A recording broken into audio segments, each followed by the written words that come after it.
Assalamu alaikum. Hello everyone. Welcome back to my another video. In this video, how to insert input rows in Excel. Okay. Select select rows. Right click mouse. Add rows.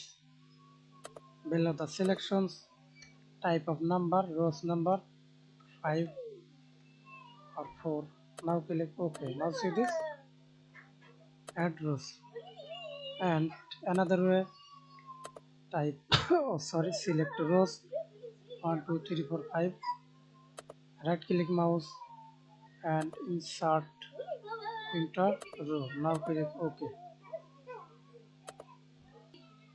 Thanks for watching video. Please subscribe to my channel, like, comment, share.